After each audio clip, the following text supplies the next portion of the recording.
thank you all for coming today.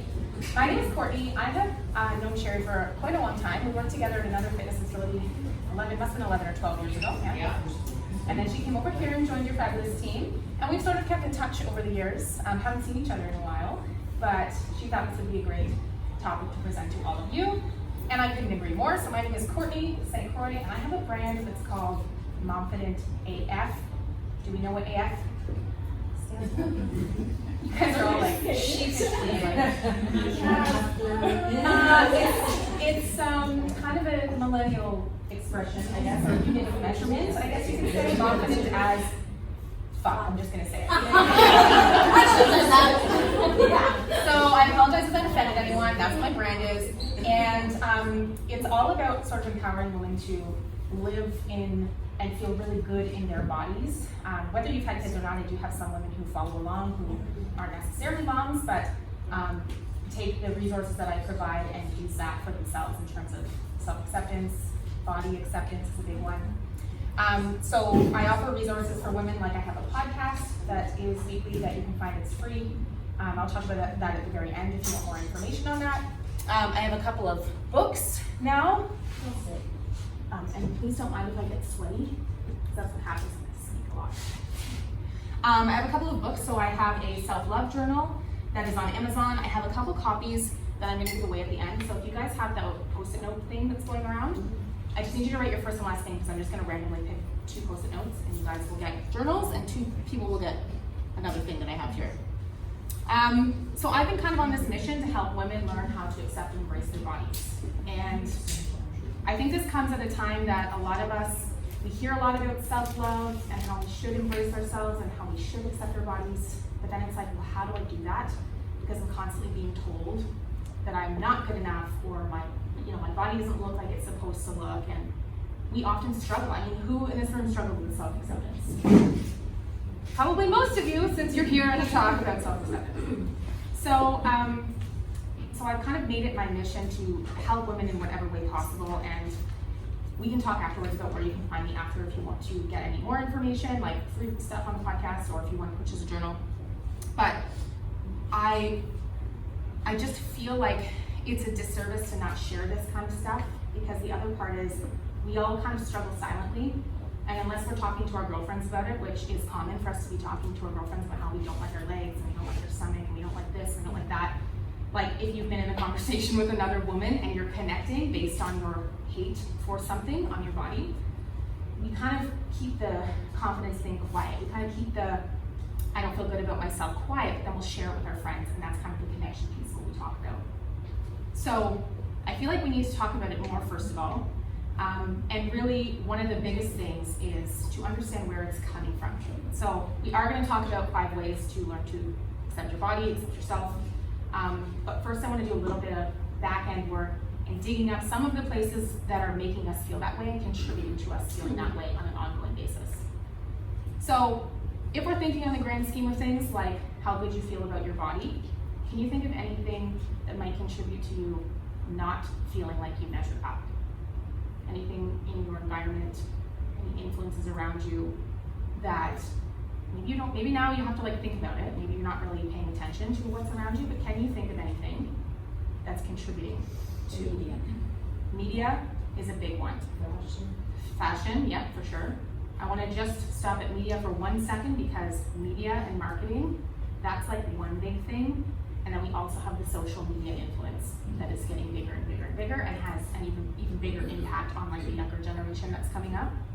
So social media could be included in media, but for sure, media, that's something that's been around for like longest time. And the media is trying to sell you things. And so in trying to sell you those things, they're kind of preying on the things that you don't like, so that you then think, oh, if I get this thing, then I'm gonna like myself, right? So media, advertising, all of that stuff. Anything else that you think on a daily basis you might see and contributes to you not feeling great about yourself? Aging, for sure. There's, again, in media and marketing, like how many products are there for like, get rid of your wrinkles and look younger now, and so that's another thing. Depending on your life circumstances, where you are, there's like so much pressure to fit into what society wants you to look like, which is that like one body and and the one smooth, wrinkle-free face, like, which is impossible to maintain, but yet we feel like we need to conform to that because that's what they're telling us, right?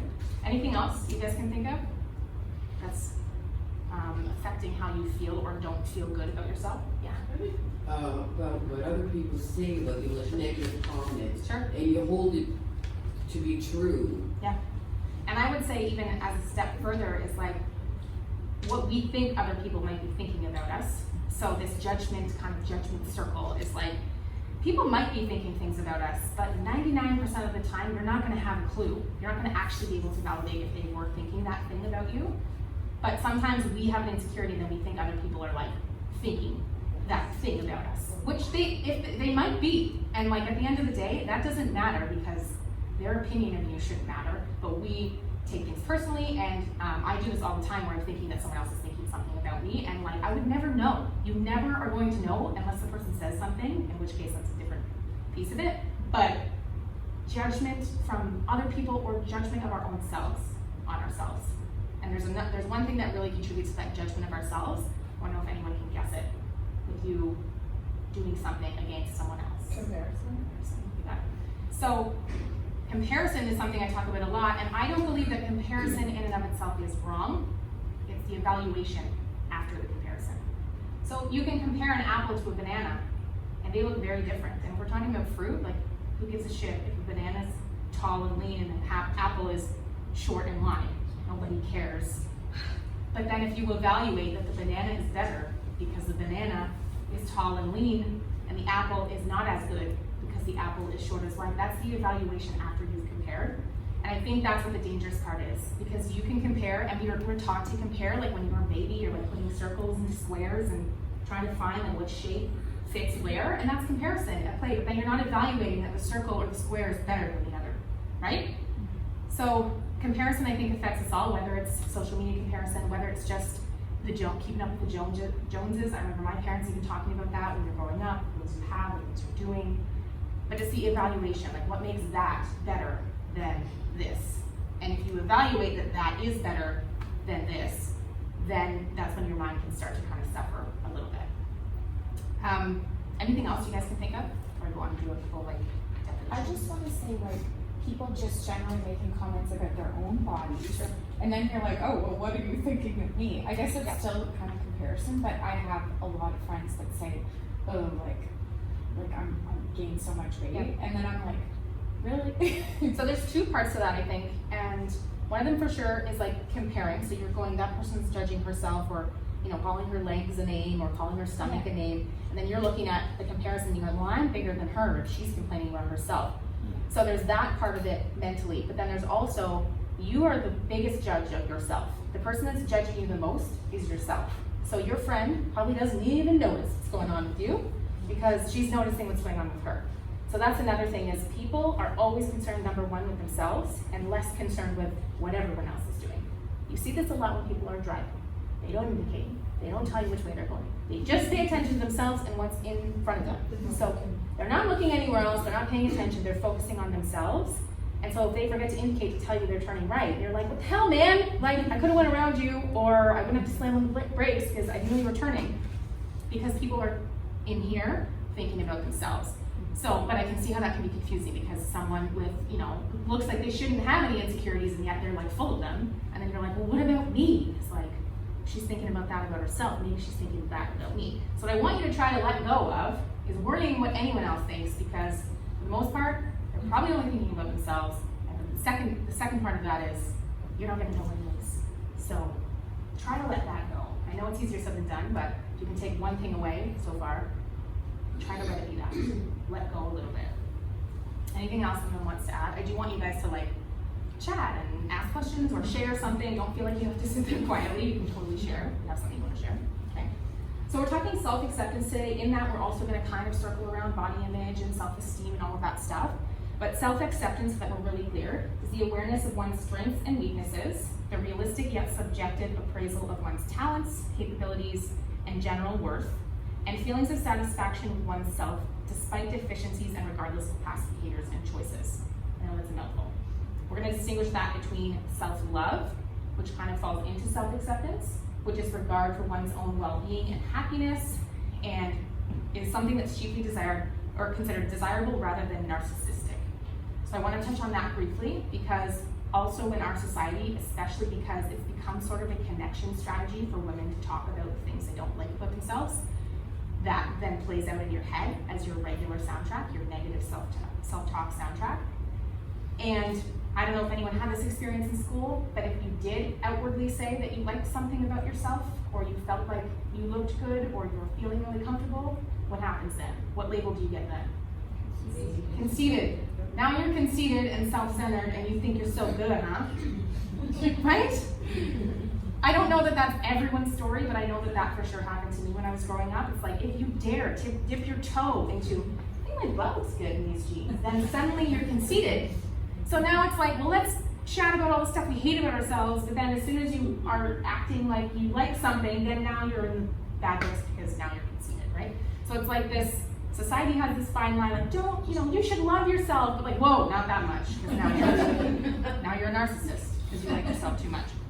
So there's so much that goes into our minds in terms of feeling good about ourselves and then outwardly trying to convey that. And the mindset is really malleable. It's something that we can mold, something that we can shift and change, but it takes work and it takes effort. It's not something you just wake up tomorrow and snap your fingers and all of a sudden you now have a great new soundtrack that tells you all of these beautiful things when you get up in the morning. It's something I continue to have to work on every single day. It's not a switch. It doesn't turn on and off. It's more like a dimmer switch that like goes up and then back down and then it's up again and it's really bright and then it's back down. So something we kind of need to work on regularly. And I'm going to talk about why I think we don't work on it as regularly as we might work on something like fitness. So I'm going to get to that soon. The last definition I want to go over was self-esteem. So a person's overall sense of self-worth or personal value, and in other words, how much you appreciate and like yourself. So before we go on, I want to ask a couple of quick questions, and I'm going to be able to gauge this really easily because I'm going to ask you to rate yourself from a 1 to a 10 on these questions. So you'll just think of it in your head, and I'm going to tell you what to do if you're at a certain number, okay? So listen to this statement. I love and accept myself right now. Rate yourself 1 to a 10. If you are a 10 out of 10, stand up. Yes, girl. Yes! Good. Perfect. 1% of this room. I'm glad you stood up. Love it. Okay, I know who's going to keep standing up. I am happy with my body right now. 1 to 10. Okay, give yourself a 10. Go ahead and stand up. Perfect. Good, awesome. But sadly, only one person in this room, which is crazy, you guys. You guys are amazing and incredible. We're gonna dig into that even more. But it's like, we just don't feel it, or we do feel it, we feel like we don't wanna say it, right? We don't wanna, I was at a talk recently on a panel, and one of the girls said something like, who honestly in this room gets up every day and looks in the mirror and thinks, they look great and they're awesome and they're really happy, and I was like, and then there was like a few people that were like, they didn't want to say, and then there was most people that just didn't say anything at all. And it's not to be cocky, it's not to be conceited, it's to be like, yes, I work really hard at it, I try to speak to myself in the kindest way possible, and over time that stuff starts to chip away in a good way, not chip away in a bad way, if that makes sense. I am confident. Rate yourself 1 to 10. Confidence is a big, broad topic, I know, so you could be thinking, well, I'm not confident with my body, but I'm confident with like my skills and my abilities, or with my social confidence. So if you feel 10 out of 10 in any area of confidence, go ahead and stand up. Perfect. We're getting higher in percentage. Thank you. Okay, I am happy with my reflection. 1 to 10. What did I hear back there? I didn't hear that right now. That's not what I heard. This is the shit that goes on in our head, though. This is why we're here. Seriously, when you look in the mirror at yourself, Yeah. oh, Yes. the actual reflection. Yes. What did you guys think I meant back there? Something else? Reflecting in your mind. Yeah. To make sure I'm more effective with that next time. So I want to talk to you now about like building your strengths in this culture we have of like get better and improve and self-development and all of that stuff. And how easy it is to go, these are the things in my life that I want to grow and improve and change. And maybe you've done that maybe in a career, maybe you've just done it because you're working on personal development. So have you ever come up with like this list of like these things I want to do, I want to improve, they're on my to-do list, it's like January, my New Year's resolution, I want to do blah, blah, blah, blah. But then how many times do we actually sit down and go, these 5 things I actually really like about myself, and I think I did a really great job on, and reflect in that way at the end of the year and moving into January. Does anyone do that regularly? Yeah. A couple of you. Okay, good. Good. I write it down, but it never goes. Never goes well. So write that Yeah, it's just down. like, okay, never mind. But now I need to change this. So that's one thing. Again, another like kind of takeaway from today is regularly having something that I like to call a should I done list. You can call it whatever you want. Have done list instead of a to-do list. Things that you have accomplished. It could be 2 things that you accomplished this year.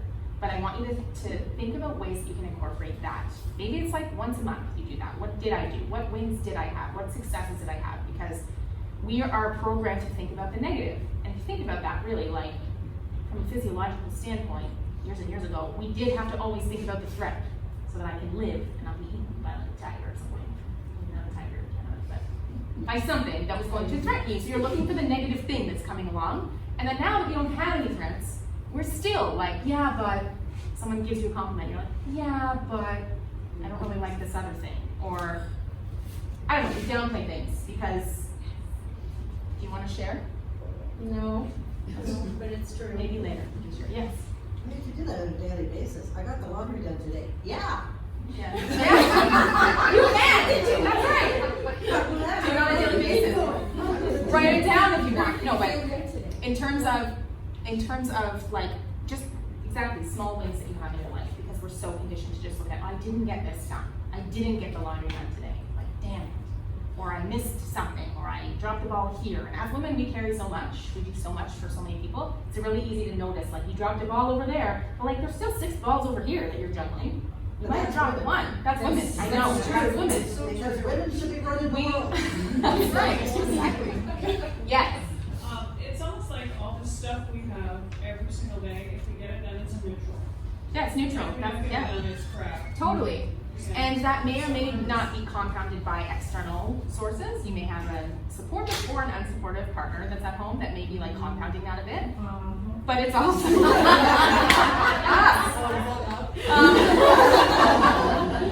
so again, everyone's circumstance, everyone's story is different, but it could just be something you're putting on yourself. Yeah, why do I get excited when I do laundry? Yeah, you should be doing a dance. Finish the laundry. Okay, a couple of stats now before we move on. 4% is the percentage of women worldwide who consider themselves beautiful. That's not objectively other people like looking at a survey going, well, all these people are beautiful and all these people aren't beautiful. That's people, this is from a Dove self-esteem survey. 4% actually said they think they are beautiful. 4%. That's crap. That was that doorway where they have, you go through the Oh, door, yeah. you're beautiful in this So again, it's like, it could be that internally you actually don't think you're beautiful, but it also could be like, I think I'm kind of beautiful, but I don't want to go through that door for fear of judgment from other people. Right? Yes, it is. Yes. We should That's be why able. people didn't stand up here because they don't want to be judged by Exactly. others. Because you get judged, I stand up and then, oh, everybody's standing there, look at her. Yes. I'm thinking, she's so So great. that's what we're thinking in our head then, yes, Yes. exactly. So 4% of people felt, I guess, comfortable or confident enough to say, yes, I do feel beautiful. So there could be people who do feel beautiful, they're just not saying it, for sure. But 4% is such a terribly low number. In terms of like body hate, this is again from Dove, by 17, 78% of girls will report that they're unhappy with their bodies. 78%. And like I said earlier, this is kind of becoming the norm. Complaining about yourself, complaining about your body is kind of like this connection strategy that we have like among girls and women. I can remember multiple times, even like not recently, but even as far as like 5 or 6 years ago, us sitting around and like, well, I really like this part of me, but I just don't like this, and if I could only just change this, and if I could do this, and everyone just kind of like contributes to it. But then it's almost like you do that, and then you're hoping that your friends are like, no, you're fine, everything's fine. But me though, look at this. And it's like this thing that just cycles around. So you kind of get you get positive reinforcement for sharing something negative about yourself, because then your girlfriend is like, no way, there's no way you look awesome, but me though, you know, so it's like cyclical. More stats from Dove, because they do some really great work. In terms of social confidence, 90% of women and 80% of girls will opt out of important family or social events due to not feeling like good about themselves or feeling like they don't look good enough to go to blank or whatever. Health, 90% of women and 70% of girls will put their health at risk by opting out of eating, limiting their eating, overtraining, or avoiding going to the doctor. So 90% of women, 70% of girls. Girls have a little bit less autonomy over like decisions all the time, but like 90% of women. And then decision making, 50% of women and 70% of girls will not risk being assertive and or will not stick to their decisions because they're not confident enough to stand firm. And I think that happens a lot. It says 50% of women. I feel like that happens a lot in the workplace. I recall doing this until later stages of my career. I did not want to put my hand up. I did not want to say what I thought. I did not want to disagree with anyone for fear of, first of all, the disagreeing part, which makes you a bit uncomfortable sometimes, and I was kind of young too, but for fear of other people judging like what I said and whether that was valid or not. So, and it was all in my head. No one's gonna say that, no one's gonna get me in trouble for sharing my opinion, but it was all in my head. I don't wanna share that because I was feeling insecure about having an opinion, I suppose. So, I have a couple like little images to show you just in terms of how body confidence and self-image and self-acceptance and all that stuff, it's really a global issue. Like the stats kind of speak for themselves. And again, everyone's story is different, so you might fluctuate a little bit in terms of those stats. But if you just do a quick Google search, it's often easy to see why so many people are struggling with like accepting their body, because we don't see as many real bodies as we do ideal avatar bodies that have been photoshopped, edited, nipped, tucked. This goes back as far as just picking up a magazine. And then eventually over time we kind of realize, okay, magazines have fancy editors and they have Photoshop people and they're making people's bodies look better, like fine. But then the social media came around, which is supposed to be like, hey, here's me in the moment. And now it's all edited and Photoshopped and everything as well. So it's very confusing for our brains to see like what we see on TV, what we see in the magazines, what we see in movies even, is always a similar type of body, similar, features or traits, and then we compare and then we evaluate. What I want to show you, and when I was making this, I thought I would have slides, and then I just assumed later that I probably wouldn't have a presentation to show you. So I have it on my piece of paper. So Google search, I'll just come and kind of walk around. So you can see like the images here, and the terms that I searched were underneath. So lose weight is this really slim girl with a measuring tape around her. She has like visible ab lines, not abs, but visible lines, and she's got a measuring tape around her. A bikini body, this is the image that generally comes up. I know it's hard for you guys to see, I'll walk around. It's like, again, a very slim, slender woman in a bikini. A fit woman, which can be every possible shape and size. It does not matter what size you are, you can fit any size. It's just this woman that's like jacked with an 8-pack and like really visible muscle definition. Weight loss is a slim woman holding an apple and a scale. Your apple, check if you gained any weight on the scale. Healthy woman is again a slender white woman who is holding a plate of vegetables in one hand and a small weight in the other hand.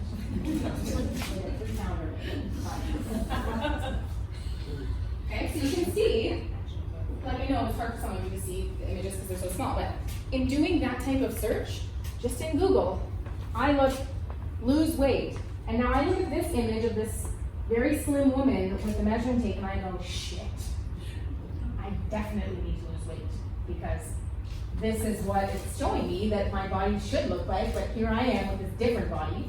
So I do the comparison, I do the evaluation. Or fit woman, you're like, oh, I want to be fit and healthy. So you Google search fit woman and you're like, that's what I have to look like to be a fit woman?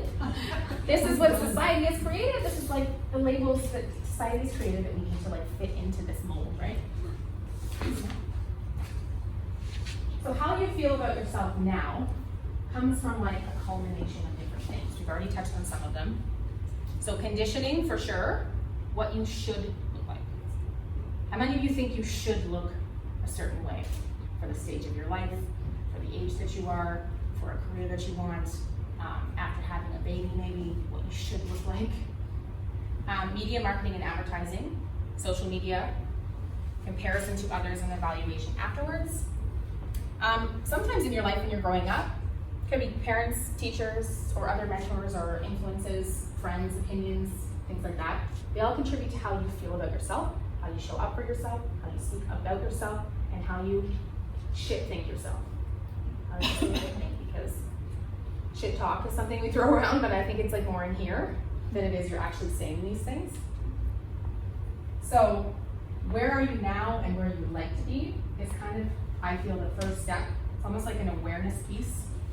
You have to become aware of where you're at currently. Maybe you feel okay about yourself, but you're like, I know, but I still think about these negative things and I still compare myself negatively most of the time.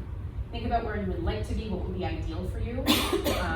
Ideally, the things that are going through your head for the most part are positive, uplifting, even neutral. They don't have to be like, woo, thoughts all the time, but they could be just neutral. So I'm not defined by a size. I'm not defined by what I weigh on the scale. I'm not defined by how I look in a bathing suit. I'm not, so kind of neutral and trying to take away the negativity that comes with certain statements that might be cycling through your head. So how do we get there? I said we start with self-assessment. So I'm going to ask you a couple of questions. You may not be able to answer them all or get to all of them, but I want you to just open up your mind to thinking about these things.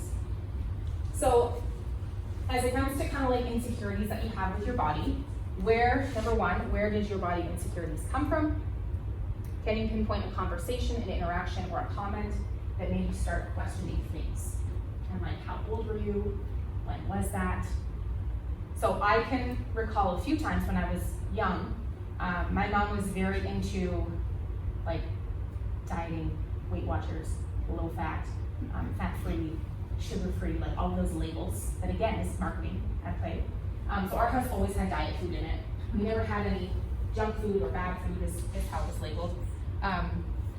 And my mom was always like working out constantly and talking about how she didn't like certain things about herself. This is no way throwing shade to my mom. I love my mom. She didn't realize that that's what was going on because she's told from society, you need to look this way, you need to look that way. The stretch mark thing was always a big thing that we took away from her. She has stretch marks like from here to here, and so do I. Like, if I could get stretch marks on my eyeballs. I got them here, I got them here, I got them here, they're everywhere. So just little things that come into place. If you can think about, childhood, even teenagehood, when things started kind of seeping in that you noticed. Does anyone have any story that they want to share about personally happening? Yes. 3 years ago, I quit smoking and gained 30 pounds. So that's having an effect on you for I sure. was so bad with all that. It's okay. Yeah. But you got healthier because you're not smoking, Yeah, and you're part of women's fitness, so you're working out regularly. yes. Well, But still, looking at the external versus I'm so much healthier now that I've stopped this not good habit, right? Anyone else? Something that they can kind of like pinpoint where you started maybe shifting and thinking about things in a not so positive way? Yeah. I had a dance all through my life when I was a kid, and I had a dance teacher that told me to lose weight, and the way to do it was to put bran in everything I eat. Just poop it out. Just poop it right out. Yeah, Great advice from Just put bran, and she was my dance teacher. from an influential figure. Yeah, that's right. Yeah. And then there's times where people don't mean any harm by it, but like it is harmful. And this is why I try to be really mindful with my daughter. She's only 4, but just being really mindful of how I speak to myself. And of course not commenting on her body at all, but how I speak to myself and act in, to my own self. But when I was, I don't know, probably 15 or 16, and I was playing soccer really regularly, and then I went through a season where I took a break from it, and then I came back. And I guess it might have been when I started university, I'm not sure, but I put on a few pounds. And my sweet dad, when I was playing a soccer game one time, was like a little angry because I like tried to get to a ball and I couldn't quite get there. And he made some comment like, if you lost some of that weight that you just gained, like if you lost 10 pounds, you'd be quicker on the ball. And I was like, Smart. he didn't mean any harm by it. He was just trying to be like, well, you'd be faster if, but it's for a 16 or however old I was, I don't know the exact age it was, can be damaging, right? Anyone have an experience like when you were younger and like what Sherry said? Yeah. Mine was my dad too. Your dad? Like very vain family. Mm-hmm. He was a very intuitive eater, but I hit puberty. And I was really small before, Mm-hmm. and I started to Blossom. yeah, and having like a fairly thin family, I was way more curvy. Mm-hmm. And they were like, my dad, I remember him saying, "You're putting on some pounds." Like And it's I- nothing, right? Like no big deal. He actually recently did it to me too, because I started doing intuitive eating, stopped dieting like about 2 years ago, and he was at my house and he was like, "I've noticed you put on," like he kind of says it joking, but it's because his whole family is so thin. Like they're just You may not even ridiculous. realize that that's damaging to say to a woman, and it's just like Yeah. rolls off. Like, oh, And this I is was on you, eh? actually like, so I was actually, you know what? I'm aware of it. Thanks. I feel good though. Like I've let Yes. go of everything. Good for you for saying something. And I just couldn't believe like how entrenched it is for like a man like that. Mhm. I've seen Just that his too. Family. I have one of my Gross. my husband's uncles has 3 daughters, and they all kind of had the same thing. They were like skinny, and then all of a sudden they like hit puberty and started to blossom a little bit. And he's like would say stuff to them all the time, and like he thinks it's a joke. Like he doesn't think that he's doing anything. I'm sure he doesn't think he's doing anything, but it can be really damaging.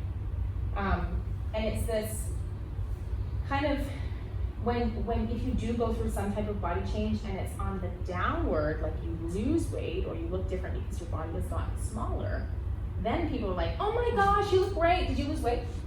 That's not the first thing they say. Did you lose weight? Like any time, even if I haven't lost weight, they're like, "You look so great. Have you been like working out more?" No, I haven't.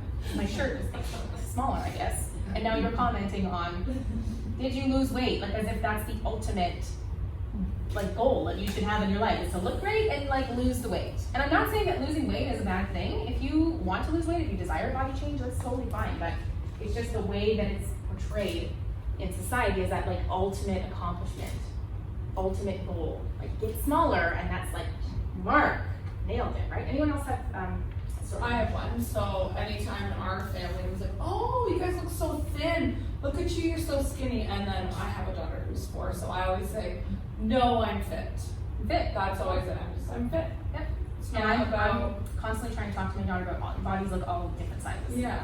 And Same thing. I have like also a niece that's like if we're comparing, there's something wrong with comparing. She's taller and slimmer, and my other niece is a little shorter and wider. But when people are talking about their bodies and constantly commenting on how the taller and leaner one is like so skinny, even that can be damaging because she's like a little insecure about being so skinny now.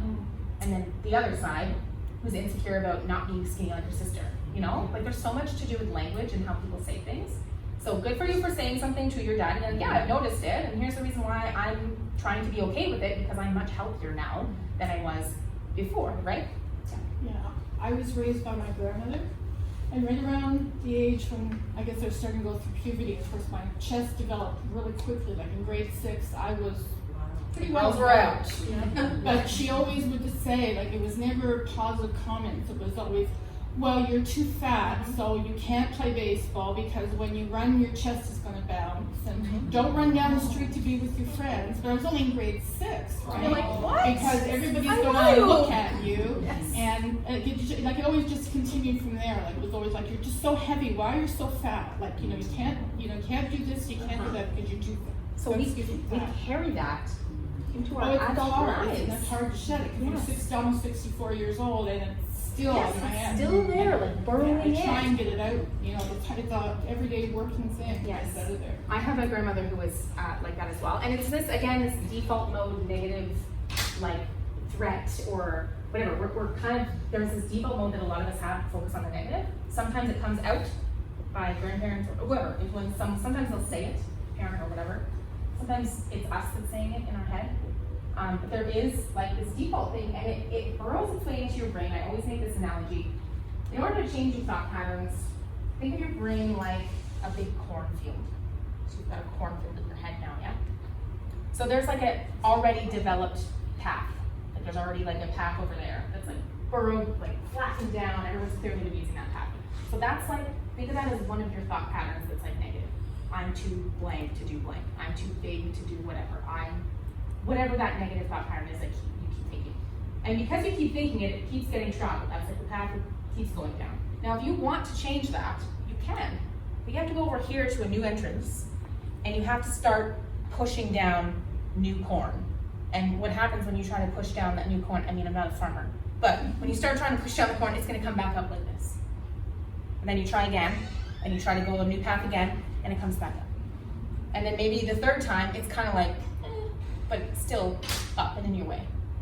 And at that point, it would be a hell of a lot easier to just be like, oh, I'm gonna go back over here.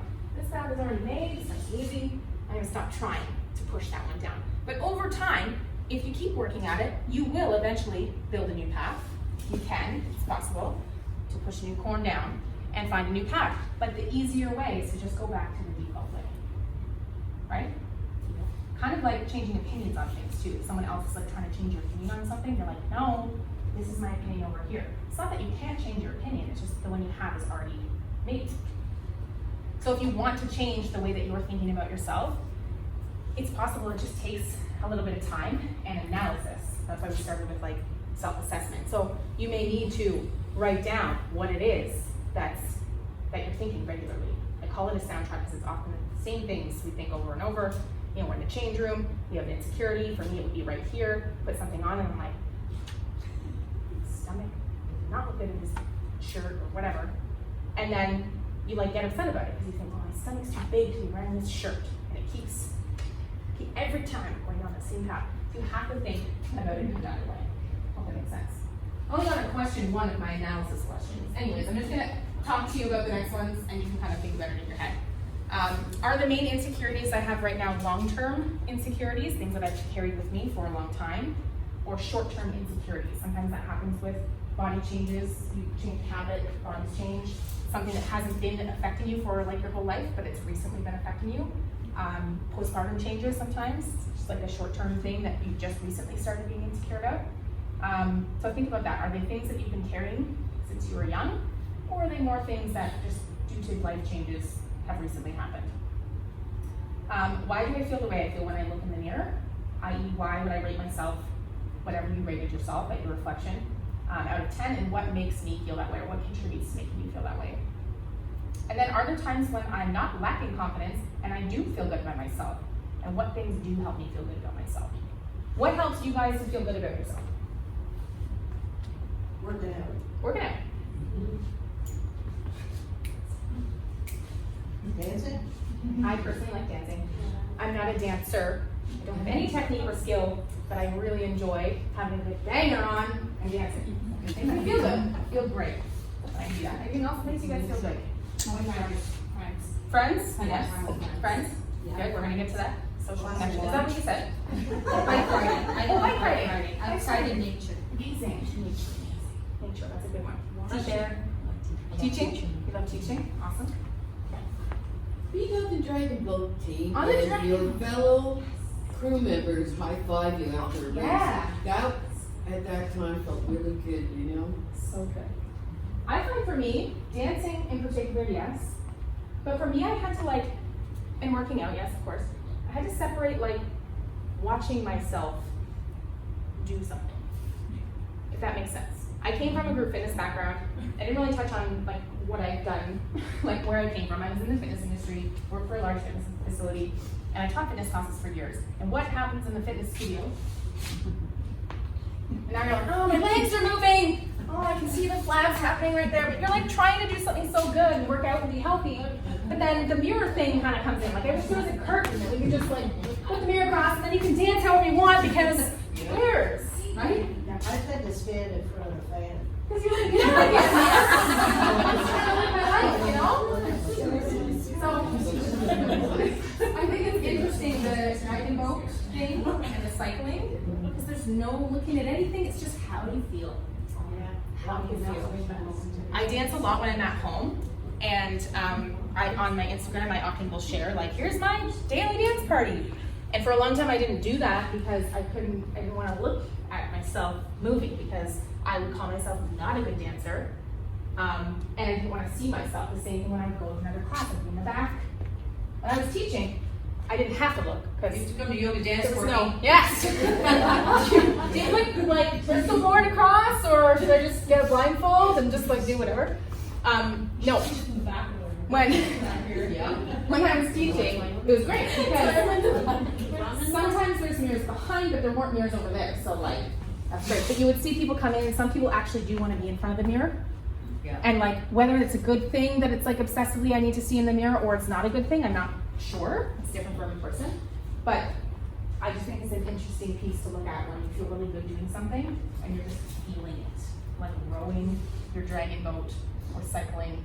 Anything else that makes you guys feel good? Or hanging with friends. You're not looking at anything when you're hanging with friends. I know this is a gym, but I love baking.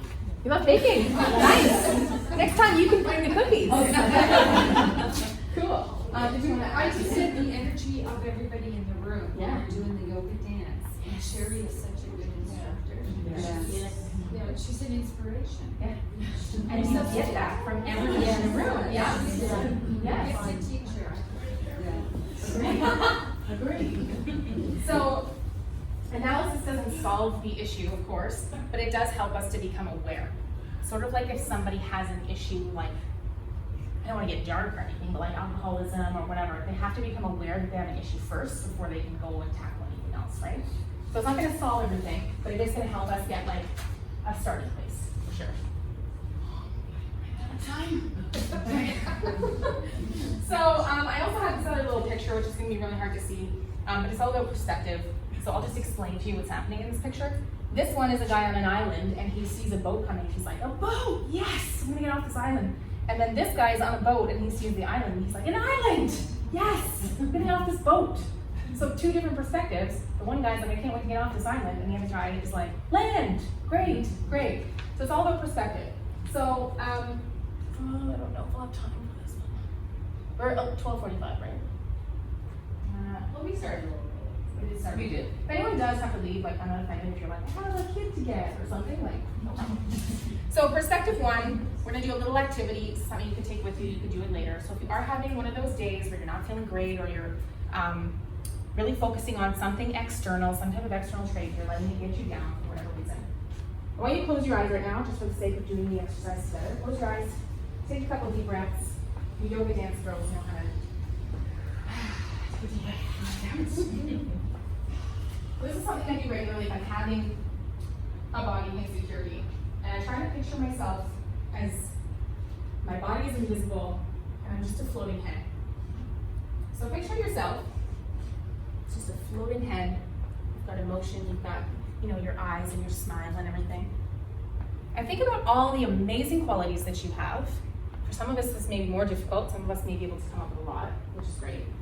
Think about all the amazing qualities that have nothing to do with what your body looks like.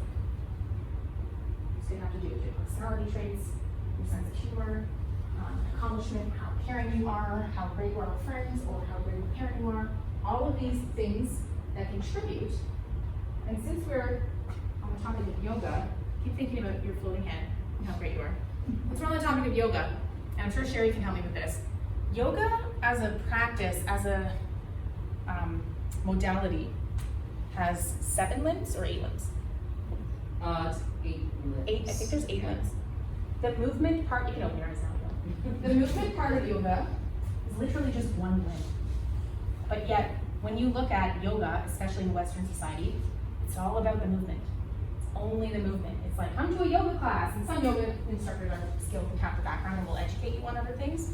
But a lot of the time in our Western society, yoga is about the movement. And yes, yoga does have a movement component, but there are 7 other limbs that are part of the wisdom and philosophy of yoga to focus on. So it's not all about the body, there's so many other things. And so that's the kind of perspective I want you to think about when you're thinking, okay, I'm having a hard time today, or I'm upset because I'm in the change room, something's not fitting me properly, blah, blah, blah. Think about your floating head and how amazing you are as is, not next week or 2 months from now or when you lose 40 pounds, but right now because of the characteristics that you have. You are more than just one limb. You are 8 limbs combined. The other activity, which I'm just going to talk about really quickly, is, you may have done this before, it's actually from 7 Habits of Highly Effective People. What would people say about you at your funeral? Again, I'm sorry to get dark, but what would people say about you? Are they going to say, she was so great, she was a size 4, and she was a weight of 120? She was awesome. No! But yet, our brains are like, oh my gosh, I gotta get to my goal weight, I gotta get down to a size 2, but then like what? Like sometimes people don't even notice, and you're like, great, I hit my thing that I wanted to hit, and then like, how come nobody's saying anything about it? Like, what's happening? So think about that. What would people say about you? This is actually really, really funny because I did it when I read this book the first time and I made my husband do it. And I was like, you know, great mother, really good person, nice, whatever, all these like things. And he was like, I think people would say I'm really funny and that I was a pretty good looking guy. That's not really like, I don't think the point of the exercise, but okay, it's honest. It's honest. So thinking about what makes you you. You're unique, you have very unique interests, you bring a lot to the table that other people may not. You probably fit very well with a partner or with your friend circle. You all have different unique qualities. We're not meant to be exactly the same. We're not meant to look exactly the same, but because we see this same body all the time in marketing, we think, I don't look like that, so I'm not good enough. So I want you to try to release that as much as you can. You can do the floating head once in a while. You could do the funeral thing once in a while, and maybe it will get your head into a different perspective. So self-acceptance, accept who you are, not who you think you are supposed to be. And that self-acceptance also means accepting both the good and bad qualities and traits, because yes, we all have good traits and we all have maybe not so good traits, right? Doesn't mean you have to like get rid of everything that could be a negative trait, but you need to learn how to accept all of the pieces or all of the limbs, if you will, of yourself. Okay, one more little concept to talk about, then I'm going to talk to you about 5 ways that you can leave this room and start working on this right away. So a concept that I came up with as I was working with clients under my brand MOMFIDENT is embrace and evolve. So our society kind of tells us, if you don't like your body, then start working out, okay? Cool, that's like, solves the problem. Go and work out, you'll lose the weight, then you'll really like your body. And this is the way that a lot of society attacks or approaches, I should say, fitness. You don't like your body, so you're gonna go ahead and change it. And this is what I like to call a lack mindset. I don't have the thing that I want, and in order to get it, I have to do X, Y, and Z. Limit whenever you're eating, change your diet, work out. And I know we're in a workout space, and I'm not at all bashing working out because that should be a part of what you do. But instead of approaching it from a place of hate, approaching it from a place of love. So this is the concept. Embrace first, and then evolve. But we all want to jump into that evolve part first, and then we think at the other side, then we will embrace. When I lose 40 pounds, then I will start to love who I am, right? And it's like, when I do blank, then I will blank. We're always waiting, we're always trying to get to the destination without actually enjoying the journey. So that's what I want you to think about, is the embrace part first, which is the self-love practices that I'm going to talk about. So why do we jump into the fitness, the external part? It's easier to tackle, there's a more tangible outcome. So when you see the results generally, then you think that you're going to be happy with that. But what happens when you do lose the weight? Are you always happy and satisfied with yourself?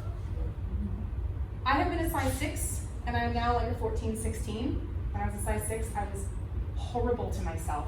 I picked myself apart all the time. I constantly had negative thoughts about myself and pinched and poked and prodded and thought I needed to be smaller. Can I get down to a medium instead of a large? You know, I'm a bigger woman. I'm a big woman. I'm not going to be a size 2 ever, but I obsessively got myself to a size 6, was no happier. I'm much happier now in a bigger frame, embracing what I have and worrying less about like exactly the proportions of what's going on here.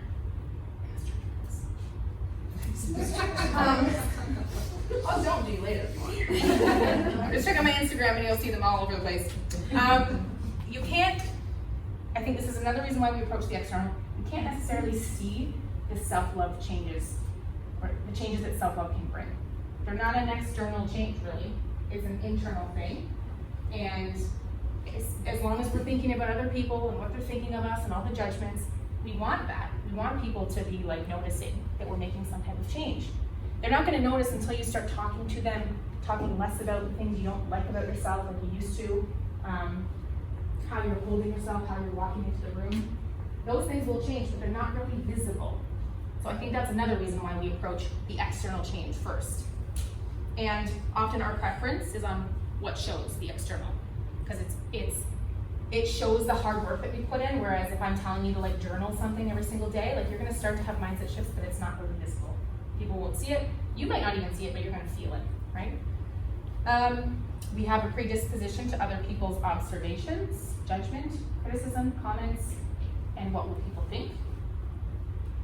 And society shouts to us, be perfect, but then don't act like it too much, because then you're conceited, right? Like that's the message that we get a lot of the time. And I already said this before, but no one judges you as hard as you judge yourself. So try to let that go a little bit out of your head. Everyone is paying so much attention to themselves. If anyone in this room, well, you guys are probably freezing. I'm sweating, and I'm sure if I said to you, I'm so hot and sweaty, I'm sure everyone can see that I'm sweating. Trace, you'd be like, no, you look fine. But you might be freezing, right? But I'm thinking about myself, and then everyone can see that my forehead is stuck. And no one else is paying attention because you're all like, I'm cold, not looking at what she's doing. So lack mindset, abundance mindset, I'll just give you a quick rundown of these two things that I talked about. So like I said before, lack mindset is approaching some type of change with a, I don't have blank and I really want to get that thing, but I don't have it yet. So that's not going to tackle my fitness goals. So if you're starting with that lack mindset, you're starting with hate. You're starting with, I hate the body that I have, and if I change it, then I'll be happy. Or when I lose 40 pounds, then I'll be able to enjoy X, Y, and Z. That can lead to obsessive tendencies in terms of the gym, constantly focusing on only the external fitness is only an external goal, which as you guys know probably in this room, like there's a million reasons why exercise is so great for you. The external is kind of like a byproduct. Like if you're regular and consistent and you're moving your body regularly, you might lose some weight. That shouldn't be the number one focus. It should be all the other reasons why fitness is so good for your body. You can have a feeling of failure if you're approaching it in this way because you desperately desire to change so bad that if you don't see it like right away, you're like, forget it, can't do this. You know, I'm a failure. I didn't hit the goal that I wanted to reach, which is crazy, but like that's what happens in our heads. And then focusing on the external and thinking everything is going to change and everything will be fixed once we change the external, which as we know is not accurate. If we're approaching things from an abundance mindset, which is working on the embrace part before the evolve part, then we're starting with love. Then we're starting with, I have everything I need, I'm unique and amazing as is, and if body changes come, then I'll embrace them either way. Accept how I am right now. If I'm gonna work out and desire body change, great, but I need to work on the accepting my body and myself right now. Or my weight and size do not define me. How I behave as a person and treat others is who I am. All the other limbs, not just the one limb. From abundance mindset, you can embrace your now, focusing on movement with consistency because your body is made to move and it's meant to be enjoyable for you. So when you're doing yoga dance, and enjoying the camaraderie and the fun, you're also moving your body, probably getting your heart rate up, strengthening some muscles, but it's not about the external, it's about how you're feeling and all the good stuff that you're putting in your body and in your mind too.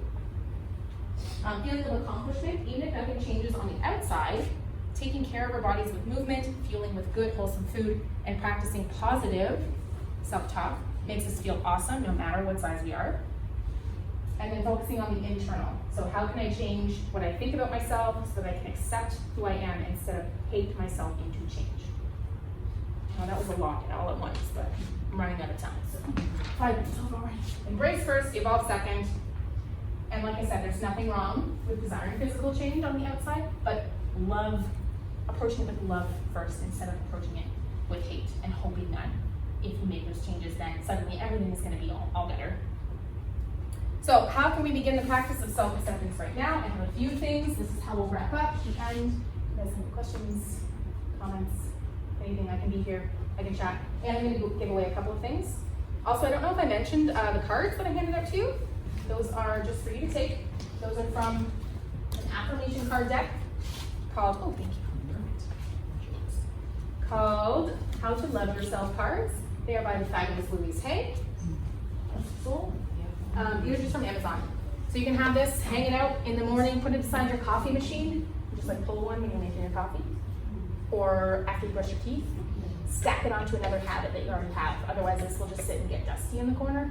So, stack it onto something you already do every day: brushing your teeth, making your coffee, whatever.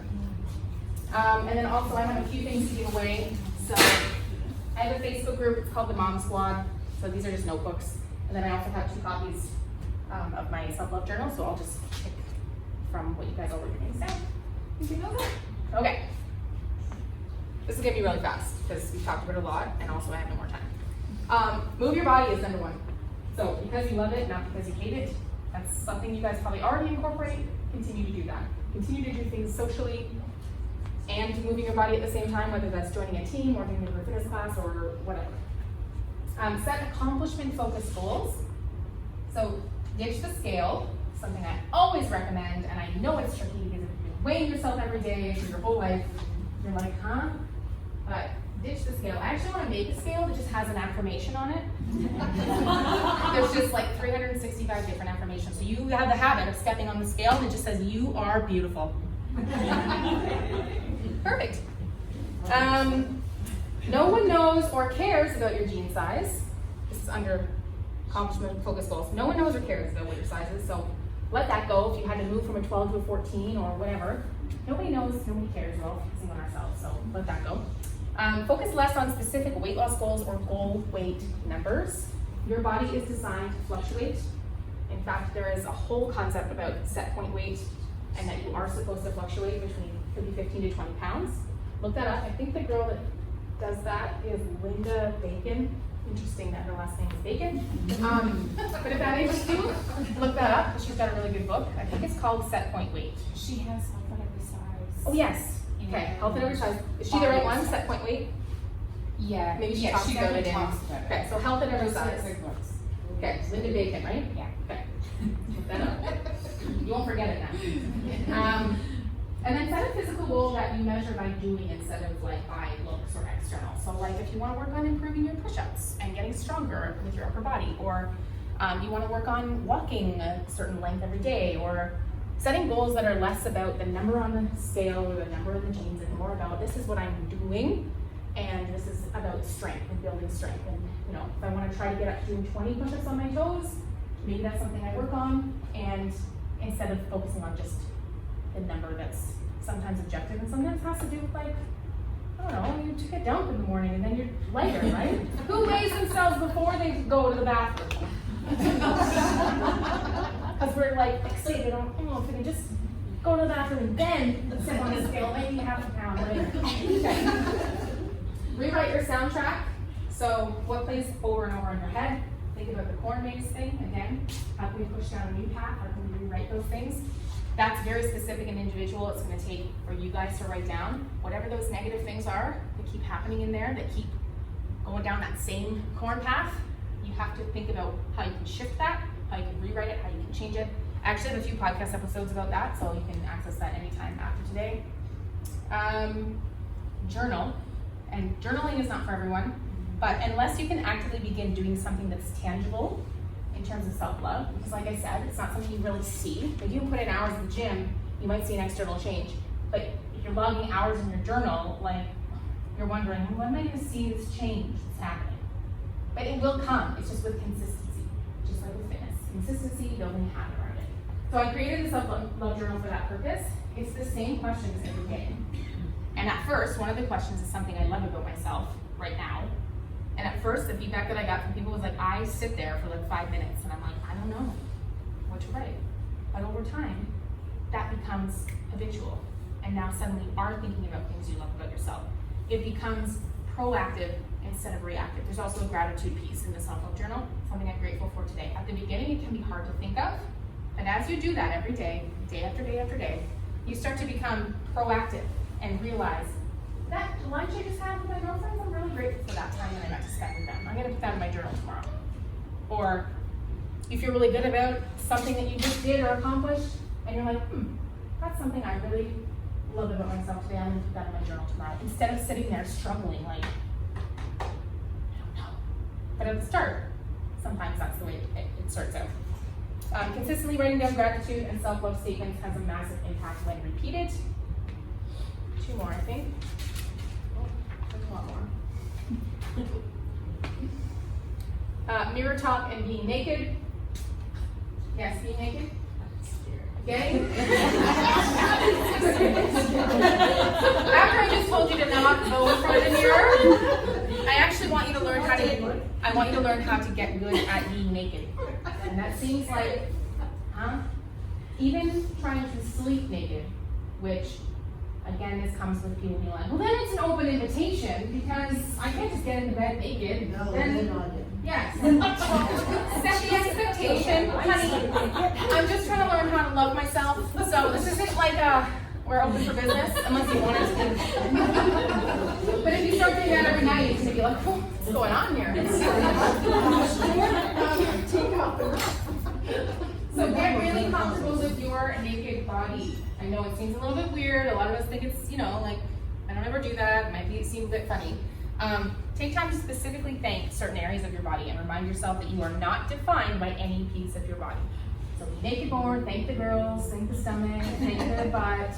Everyone has cellulite back there. Thank the cellulite. It's part of your legs. It helps you move. It helps you dance. It helps you do everything. So get a little more comfortable being naked. This is tricky for some people. If you didn't grow up in a naked household, did anyone grow up in a naked household? Nobody in this room. Some families, I'll tell you, are naked all the time at home with their kids. They have showers, their kids walk in. I know people who have this. They grew up with parents that were just always naked. My family was not like that. Yeah. Clearly, by the looks on everyone's faces, nobody else in here was like that. But if you can get more comfortable with it, on the whole, it might be, on the whole, that was bad. You can get more comfortable. Start by air drying after a shower if you're like getting ready or whatever. Even with the door closed, just you and your naked bod. Get used to her, see her in the mirror, talk to her nicely, don't be rude. Or just try sleeping naked again with the expectation and very clearly with like lights flashing, like this isn't what you think it's for. It's for me. Okay, we'll move on from that. Connection. I think you guys know this, social connection, hanging out with your friends in person. We're very attached to connecting with people over social platforms, which is great that you can see your niece or whoever from across the country and keep up with what they're doing, but it can come in and be like a replacement for actually spending time with people. So your connection time could also be coming to an environment where there are people. Humans crave connection. We crave it, and honestly, it's the #1 indicator of happiness and fulfillment is human connection.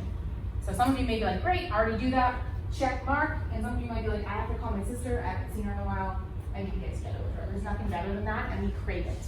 We may not think we do, but it's like a basic requirement. We crave that connection. One more. Practice. Practice, practice makes perfect. So we talked about the floating head scenario, something you could do if you're having an off day.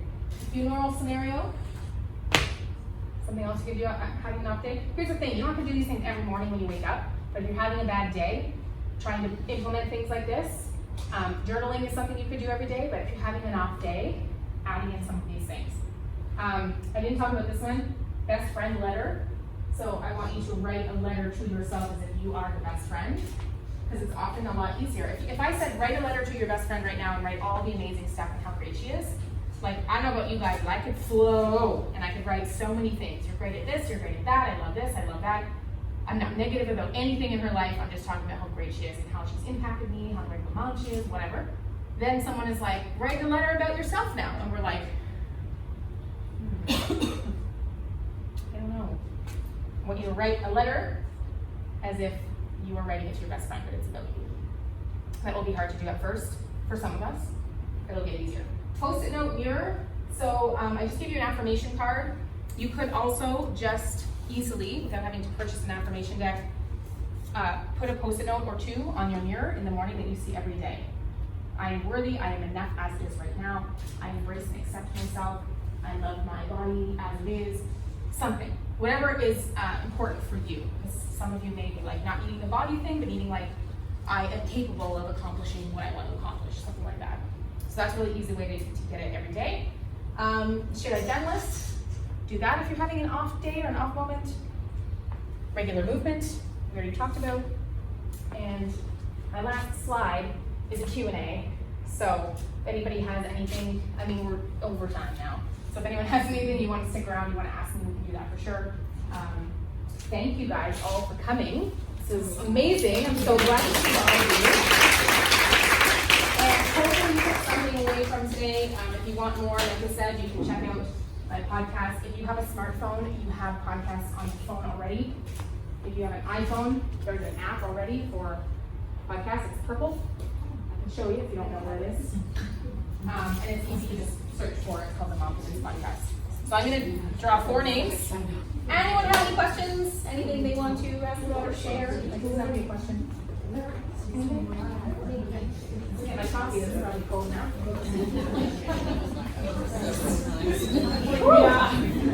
You almost got me over We were like, wow.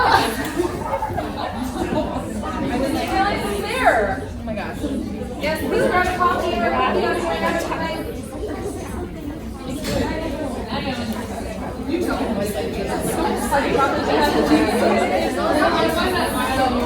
Thank you. Thanks,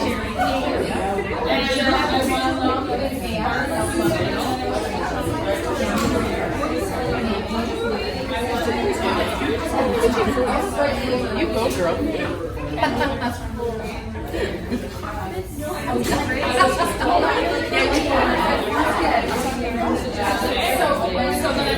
See here now. Live